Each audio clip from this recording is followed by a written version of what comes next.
Hey guys, welcome. My name is Jennylou, and for this video, I'll be sharing with you my sewing story. Sewing as in sewing machine. It's something that's been a part of my life way before kids, way before this kid here, kid number 3. And it's something that I've been doing since I was in middle school, and then I took classes in college, and I took classes at another college, and then this past semester, I was teaching a group of girls and an adult classes on how to sew. And now that it's over, I'm really missing it, and I don't want to stop sewing.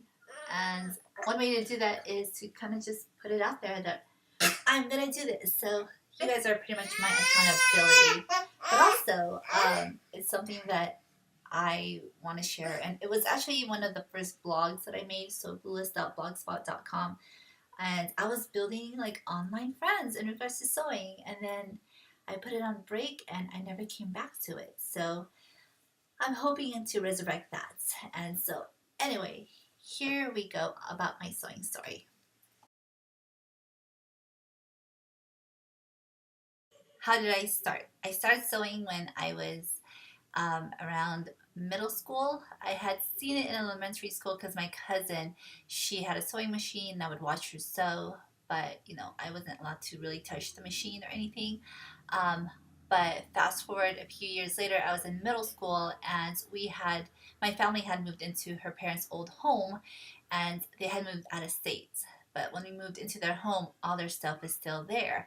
And along with that was tons and tons of fabric in their garage, drawers full of fabric, and sewing machines from like the 70s and 80s as well. And so I eventually got the courage to ask Auntie if I could play or use the fabric and the sewing machine in there.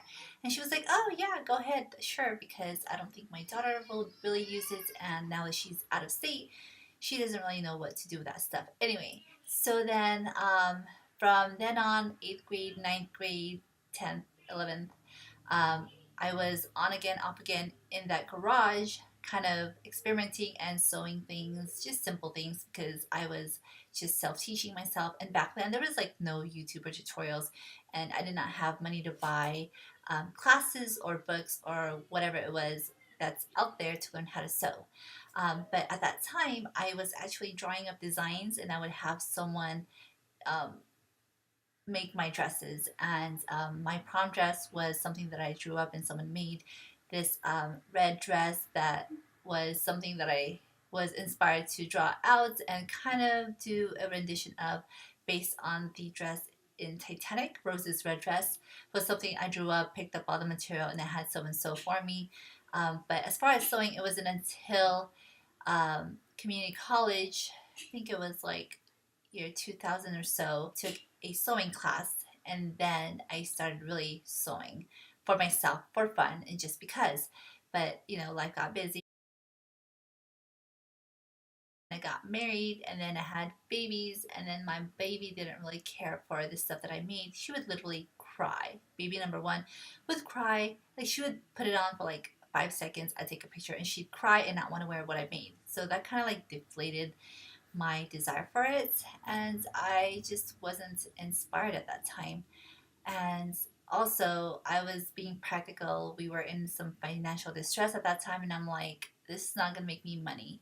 And so then I had thought about it, and I've looked online, on again, off again, and I'm like, I'm a lonely stay-at-home mom, but I also need money, and this is not gonna make me money because everything is way cheaper to just buy at Walmart than it is for me to buy my materials, put in some time, and try to sell it. So then I looked at other like ways to make money, and some were like duds, and some were like, yay, I make money, and I make good money.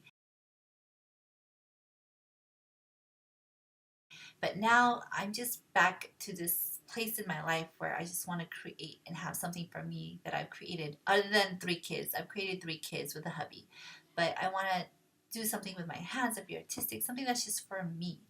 And so the past couple of years, it's been on again, off again.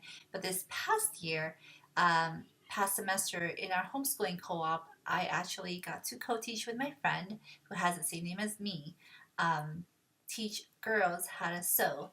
And I just got this like fire in my belly again to sew.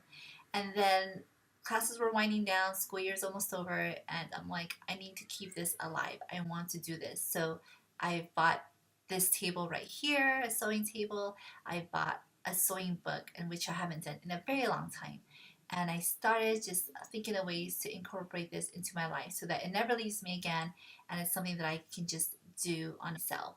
So this is why I'm sharing you this story, and perhaps it'll be kind of like my accountability on trying to create something, make something, share something with you all. First friends when I became a stay-at-home mom were online friends. When I first started this blog, sewclueless.blogspot.com, I was meeting people online because of sewing, and back then blogging was pretty brand new, and like it was just really cool. I was meeting women on message boards and we're talking about sewing and stuff like that.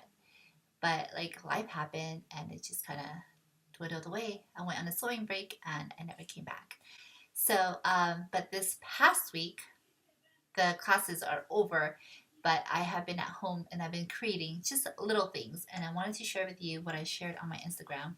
And these were fabrics that had left over from the sewing class. One of the projects that we made with the girls were eye masks. And so these were like leftover. And so I took them home weeks back and finally just started making eye masks because we had our room repainted and we have white curtains. And now that it's like daylight a lot earlier, it's actually hard to like go back to sleep. So my husband was like, "Can you buy me some eye masks?" And I'm like, "You know what? I have material. I will make it." So I made these, and so my daughter, my son, and I wanted one, and he wanted one, and there's a few more somewhere around the house, but we all have eye masks, and a couple of these have rice. Like this one has rice, this one has rice, this one does not. But yeah, and then I have another one somewhere, but I don't know where it went. There it is. Here it is. My favorite one. Dr. Seuss. See? And then there were still leftover scraps. So I made my little girl, my baby number 3, a skirt, a Dr. Seuss skirt with pockets. So those are just the little things that I've been doing just to kind of get myself back into the groove. And also what I did to try to inspire me to get back into sewing was check out some sewing books. So let me just share with you some of the books that I have, and these are all from the library, except for this one. This one I bought weeks back because I knew that sewing was going to be over as far as classes, and I wanted to like just get re-inspired. And I figured this would be easy, and me being always cold, I figured why not make me one of these and really cool prints and fabrics. So stylish wraps. And then I realized from this book that she has other books and there's this whole world of Japanese sewing, and I'm like, I never knew. So then I, being the money saver that I am, went to the library and looked up some sewing books, and a lot of them were not like what I was looking for. And so I went onto the app and I started checking out or reserving, and then they delivered to my local library all the sewing books that I wanted to see that were on Amazon, but I want to see in person. And if I love it, then I'll go ahead and purchase it for my collection. Longer than I had intended, so I'm gonna go and share the books in a separate video and share more in depth of what I think about them and if I foresee myself purchasing them or not. But as far as sewing and the sewing journey, please subscribe if you're interested in seeing more about this, as well as other stories from my childhood and ideas that I want to bring on to this channel. And so if you're interested, just follow along. They'll my full name, Jennylou on Instagram and Twitter and everywhere else. So anyway, that is it, you guys. Have a good night. Thank you for taking the time to listen, hear me out, what this sewing thing has been about as far as my life, and where I intend to take it is with you guys. So hit subscribe and I'll see you in my next video.